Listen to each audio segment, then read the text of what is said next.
नमस्कार साथियों, स्वागत है आपका अपने इस YouTube चैनल इजी सिलेक्शन में। मैं ओम सिंह भाटी।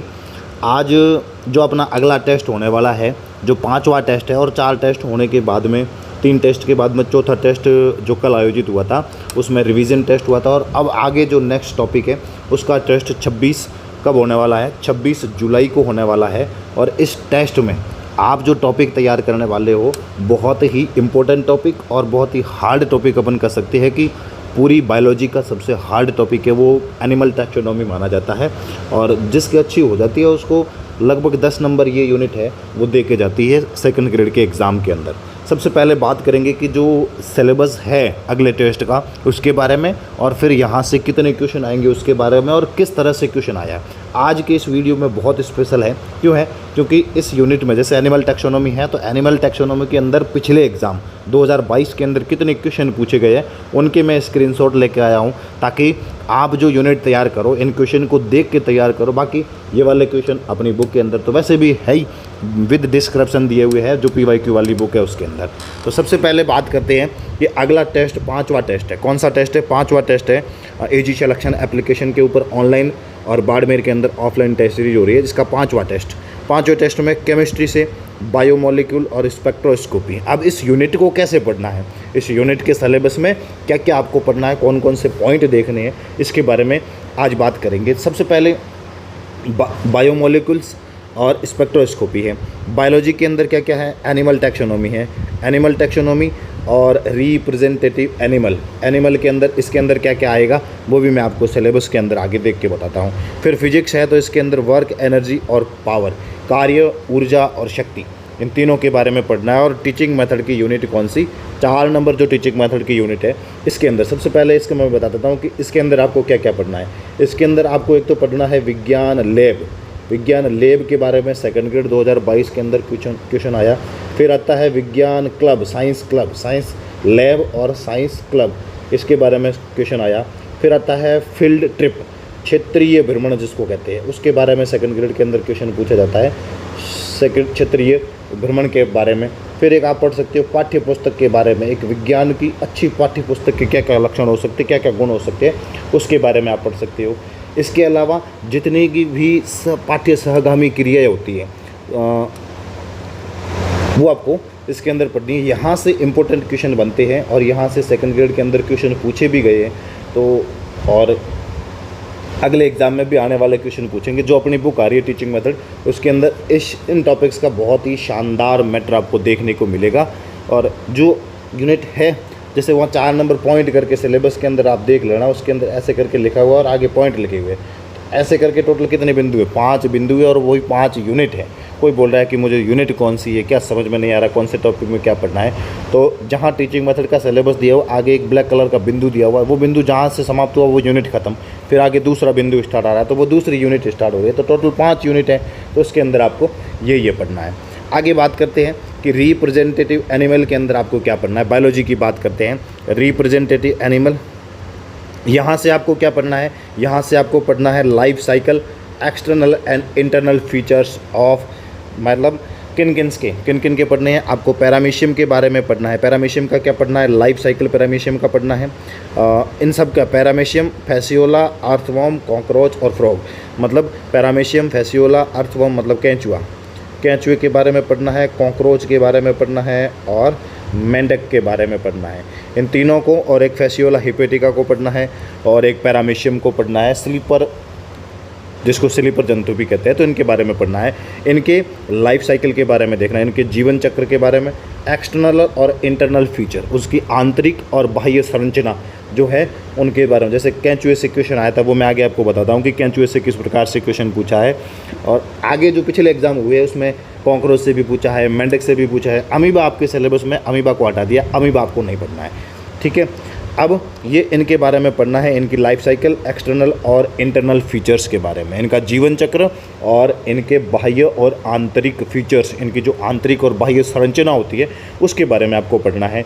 सबसे पहले अब देखो इनमें 5 को तो आप पढ़ सकते हो, लेकिन इन तीनों को, जो पीछे वाले 3 है ना, अब पिछले एग्जाम के अंदर सेकंड ग्रेड के अर्थवर्म केंचुए के अंदर कितने क्वेश्चन पूछे? एक ही एग्ज़ाम के अंदर केंचुए से 2 क्वेश्चन आ गए।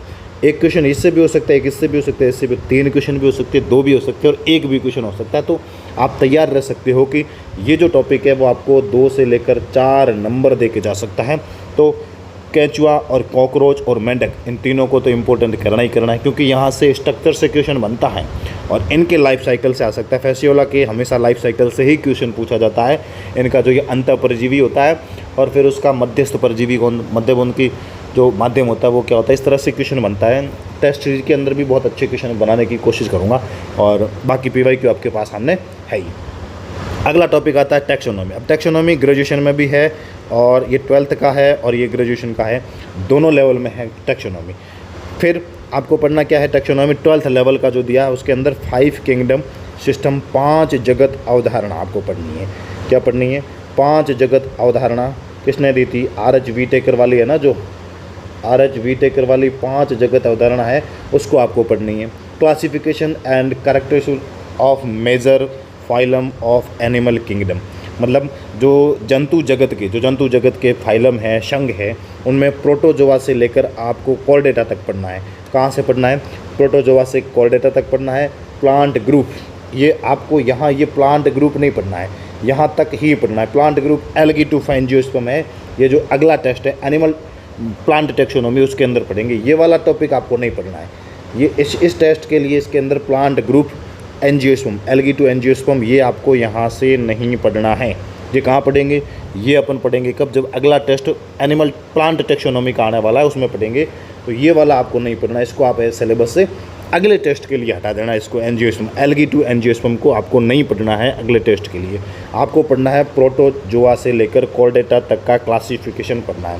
क्लासिफिकेशन पढ़ना है और उसके गुण आने चाहिए, मतलब इनका प्रोटोजोआ का वर्गीकरण और इन कॉर्डेटा यहाँ तक के जितने भी फाइलम आते हैं उनके आपको लक्षण याद होने चाहिए, उनके एग्जाम्पल आपको याद होने चाहिए और उनके करैक्टर क्या क्या है, लक्षण क्या क्या है वो याद होना चाहिए। और उनका क्लासिफिकेशन, मतलब उनकी क्लास क्या है, सब क्लास क्या है, फाइलम क्या है, उनका ऑर्डर क्या है, उनकी फैमिलीज़ कौन सी है। तो इस तरह से आपको आप देखोगे तो इसके अंदर आपको पढ़ना है। क्या क्वेश्चन आया है पिछले एग्जाम के अंदर वो मैं आपको बताता हूँ। फिर आती है एनिमल टैक्सोनॉमी, कहाँ की? ग्रेजुएशन लेवल की। Method of taxonomic collections, classification and characteristic animal kingdom up to class level, मतलब क्लास लेवल तक का देखना है आपको, उससे आगे लेवल तक का नहीं देखना है। और जितना देखना, कहाँ से देखना? ये प्रोटोजोआ से। फिर उसके बाद में आपको क्या करना है?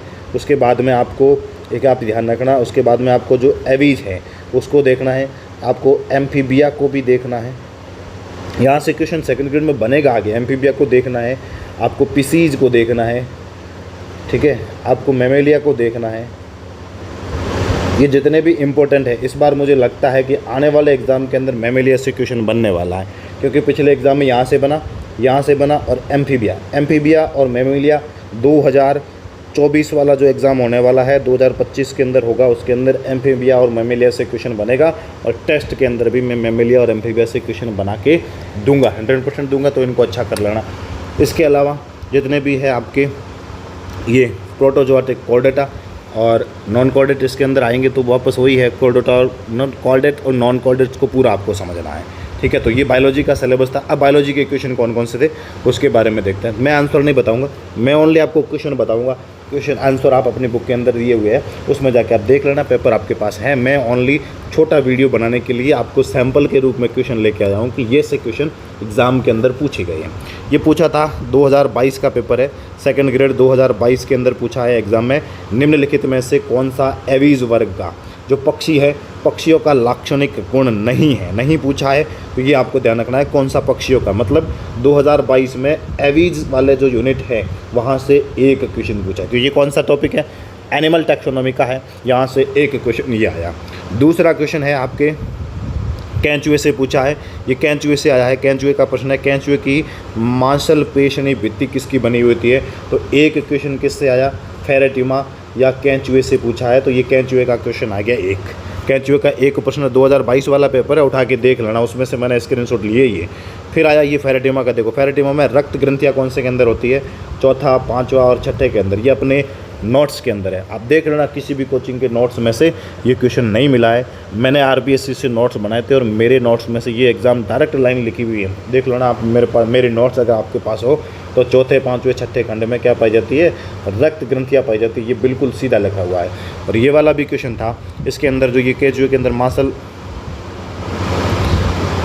मांसल जो पेशीर्ण भित्तियाँ होती है, इसके अंदर ये कैसी होती है, इसका भी सेकंड ग्रेड के अंदर ये मेरे नोट्स में से मिला था आपको। ये वाला क्वेश्चन एक्चुअल में अगर इसको देखा जाता है तो जो इम्पोर्टेंट जूलॉजिक इम्पोर्टेंट है ना, जो मतलब अपना ग्रेजुएशन का सिलेबस है वहाँ से है, लेकिन आपको वो अलग से पढ़ने की आवश्यकता नहीं है।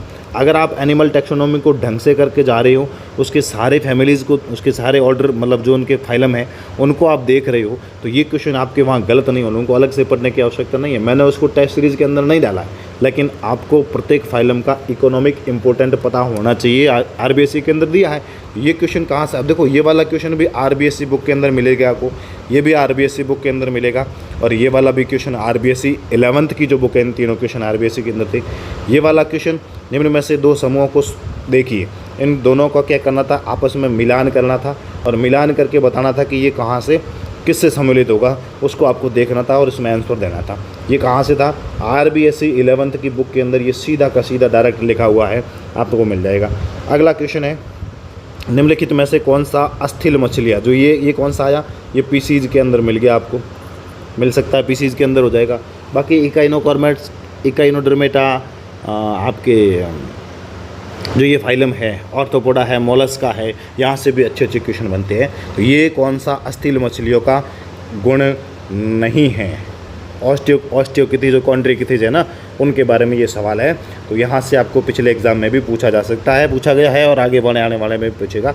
ठीक है, अगला ये वापस क्वेश्चन इकोनॉमिक जूलॉजी का है, लेकिन इसको रिलेट करके आप किससे पढ़ सकते हो, एनिमल टैक्सोनॉमी से आप पढ़ सकते हो। तो ये एनिमल टैक्सोनॉमी का ही क्वेश्चन माना जाएगा। ठीक है, तो ये एनिमल टैक्सोनॉमी का, और ये क्वेश्चन है इंपॉर्टेंट। ये क्वेश्चन सीधी की सीधी आरबीएससी के अंदर लाइन दे रखी है कि रेप्टिलिया वर्ग है, जो रेप्टिलिया का इसमें से कौन सा लक्षण, कौन सा आधारित वर्गीकरण का आधार क्या है। तो इसमें करोटी और टेम्पोरल की क्षेत्रों की उपस्थिति और अनुपस्थिति के आधार पर रेप्टिलिया में कहाँ जाके आप देख लेना, आरबीएससी 11th की बुक है, और उसमें जो पहली हेडिंग है कि रेप्टिलिया का वर्गीकरण, और उसके नीचे लिखा है बड़े बड़े लाइन अक्षरों में लिखा है कि करोटी के टेम्पोरल क्षेत्र में कुछ छिद्रों की उपस्थिति के आधार पर रेप्टिलिया वर्ग का क्लासिफिकेशन दिया हुआ है। वहाँ जाके आप इसको देख सकते हो और वहाँ पर ये टॉपिक बिल्कुल क्लियर हो जाएगा। तो ये तो जो थे आपके कौन से सवाल, 1 नंबर सवाल 1, ये 2, ये 3 सवाल, ये 4, ये 5, ये 6 और ये 7। मतलब ये जो अपना टॉपिक है कौन सा, ये पूरा का पूरा टॉपिक है। कितने नंबर आपको सेकंड ग्रेड के अंदर दे के जाएंगे, 7 क्वेश्चन और 14 नंबर दे के जा रहा है। मतलब बहुत इम्पोर्टेंट ये यूनिट है। इसमें से आप इसको अच्छा करके जाओगे, रिप्रेजेंटेटिव एनिमल आपको बहुत अच्छा करना है, यहाँ से आप इसको अच्छा करोगे। और एनिमल टैक्सोनॉमी आपको पढ़ के जानी है। आपको आरबीएससी 11th के अंदर जो एनिमल टैक्सोनॉमी दी हुई आप उसको अच्छा कर देना, ग्रेजुएशन के चक्कर में मत फंसना। आरबीएससी 11th वाली बुक ही पढ़ लेना, उसमें से आप अपने शॉर्ट नोट्स बना लेना और अपनी बुक से प्रैक्टिस कर लेना। अपने टेस्ट सीरीज के जितने भी क्वेश्चन होंगे उनको आप कर लेना। आपका सिंगल क्वेश्चन भी गलत नहीं होगा, ये मैं गारंटी देता हूँ, अगर आप ढंग से पढ़ के जाते हो। अगली बात करते हैं केमिस्ट्री की, और केमिस्ट्री के अपने अंदर क्या है, बायोमोलिक्यूल और स्पेक्ट्रोस्कोपी है। सबसे पहले बात करते हैं बायोमोलिक्यूल, बिल्कुल छोटा यूनिट है और यहाँ से 2 से 3 प्रश्न सेकंड ग्रेड के अंदर बायोमोलिक्यूल से पूछे जाते हैं। बायोमोलिक्यूल्स में आपको कार्बोहाइड्रेट पढ़ना है। कार्बोहाइड्रेट के अंदर क्या पढ़ना है, ग्लूकोज पढ़ना है, फ्रक्टोज पढ़ना है, माल्टोज पढ़ना है, लैक्टोज पढ़ना है, गैलेक्टोज पढ़ना है, इतना ही पढ़ना है। ये वाले जो बायोमोलिक्यूल हैं इनके बारे में, इनको आपकी स्ट्रक्चर, इनके लक्षण और इनके बनाने की विधियाँ जो भी है आरबीएससी 11th के अंदर 12th में दिया हुआ है, एनसीईआरटी 12th के अंदर भी दिया हुआ है। तो इसको आपको पढ़ना है। Glucose, fructose, maltose, lactose, mannose जो भी है, एपीमर, एनोमर वगैरह है, उनके बारे में आपको पढ़ना है। फिर प्रोटीन है, प्रोटीन की प्राथमिक संरचना, द्वितीयक संरचना, तृतीयक संरचना, प्रोटीन की संरचना के बारे में आपको पढ़ना है। पेप्टाइड बॉन्ड के बारे में आपको पढ़ना है। और उसके बाद में विटामिन आते हैं। विटामिन जितने भी है, ए, बी, सी, डी, ई, के और जितने भी विटामिन हैं उन विटामिन्स के बारे में पढ़ना है। विटामिन की कमी से कौन सा रोग होता है और उन विटामिन का रासायनिक नाम क्या है, इसके बारे में आपको पढ़ना है। फिर न्यूक्लिक एसिड, डीएनए आरएनए के अंदर पढ़ना है। तो डीएनए आरएनए आप कहाँ से पढ़ के आ रहे हो, बायोलॉजी का जो पिछला बायोमोलिक्यूल वाला जो आपके था ना, इसमें मॉलिक्यूलर बायोलॉजी, उसके अंदर DNA RNA आपके पढ़ के आ रहे हो, वापस इसको NCERT 12th के अंदर जो बायोमोलिक्यूल दिया हुआ है उसको आप पढ़ लेना। यहाँ से आपके 2 से 3 प्रश्न पूछे जाएंगे, मतलब 4 से लेकर 6 नंबर का ये यूनिट होता है सेकंड ग्रेड के अंदर, और इसको आपको अच्छे से पढ़ना है। बाकी क्वेश्चन किस तरह से पूछे गए हैं ये आप अपनी PYQ बुक है ना, जो ऑब्जेक्टिव वाली बायोलॉजी एंड केमिस्ट्री वाली इजी सिलेक्शन या फिर राजकीर्ति पब्लिकेशन वाली अपनी जो बुक है, मेरी बुक है, उसके अंदर आप जाके पढ़ सकते हो कि आपको क्वेश्चन किस तरह से इस यूनिट से मिलेंगे। कार्बोहाइड्रेट, प्रोटीन, विटामिन और न्यूक्लिक एसिड, यहाँ जाके आपको पढ़ना है। बहुत सिंपल क्वेश्चन यहाँ से पूछा जाता है। और इसके साथ आपको क्या पढ़ना है, एक बात और बता दूँ, इसके साथ आपको जो पॉलीसेकेराइड है, जैसे स्टार्च है, ग्लाइकोजन है, सेलुलोज है, इनके बारे में भी आपको क्या करना है, पढ़ना है। स्टार्च के बारे में पढ़ना है। स्टार्च से सेकंड ग्रेड में क्वेश्चन पूछा, सेलुलोज से पूछा गया, ग्लाइकोजन से भी पूछा गया। बाकी ये ग्लूकोज, फ्रक्टोज, लैक्टोज, माल्टोज, इनसे से भी सुक्रोज, एक और आता है सुक्रोज, ये सुक्रोज के भी बारे में पूछा जाता है, क्योंकि ये बहुत इंपॉर्टेंट यूनिट है बायोमोलिक्यूल, ये आपकी क्लियर हो जाएगी। ये वाली यूनिट अपन ने कर ली है, बायो इनऑर्गेनिक केमिस्ट्री को अपन ने पढ़ लिया है। अब बात आती है स्पेक्ट्रोस्कोपी। ये यूनिट बहुत ग्रेजुएशन लेवल की यूनिट है, और यहाँ से एक क्वेश्चन पूछा जाता है, calculation of lambda maximum value of dienes के अंदर, पॉलीइंस के अंदर और IR बैंड्स, इनके अंदर पॉलीइंस, डाईइन, पॉलीइन और इनॉन कंपाउंड के मध्य क्या निकालना है। सबसे पहले महत्वपूर्ण और इम्पोर्टेंट अगर क्वेश्चन इसके अंदर पूछा जाता है तो हमेशा लैम्डा मैक्सिमम का ही पूछा जाता है। तो ये लैम्डा मैक्सिमम आपको निकालना आना चाहिए। इसके ऊपर मैं वीडियो बनाऊंगा 2 दिन के अंदर फ्री होके, जैसे ही मुझे टाइम मिलता है। तो लैम्डा मैक्सिमम को निकाला कैसे जाता है उसके ऊपर मैं बनाऊंगा। बाकी जितने भी संक्रमण होते हैं, ये UV विजिबल, लैम्बर्ट बियर्ड का रूल है, ये आपको आना चाहिए। ऑक्सोक्रोम एंड क्रोमोफोर, ये दोनों आपको आने चाहिए। वेरियस शिफ्ट, जितने भी बैंड है, K बैंड है, E बैंड है, B बैंड है, वो जो बैंड बनते हैं ना, उनको आपको देखना है। वो ग्रेजुएशन वाली बुक है और उसके अंदर PDF मैंने टेलीग्राम के ऊपर डाल रखी है, उसको आप देख सकते हो। बाकी जितने भी पुराने क्वेश्चन है वो अपनी बुक के अंदर है, उसको आप देख के जाना, यहाँ से आपका ये हो जाएगा। फिर उसके बाद में IR, मॉलिक्यूलर वाइब्रेशंस, हुक का नियम, ये हुक का नियम है, यहाँ से भी क्वेश्चन बन सकता है। बाकी इसमें इतना है नहीं। ये फिंगरप्रिंट रीजन्स है, बाकी इसमें इतना नहीं देखना। ये फंक्शनल ग्रुप वाला है ना, ये यहाँ से इम्पोर्टेंट है।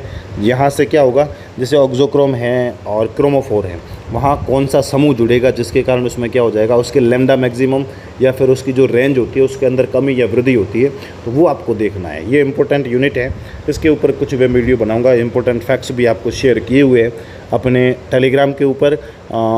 जो ये है ना यूनिट, आपके कौन सी स्पेक्ट्रोस्कोपी टेक्निक्स की PDF एक डाली हुई है ग्रेजुएशन की बुक से, कहीं से भी मुझे किसी ने शेयर की थी और मैंने वो डाल दी आपके लिए।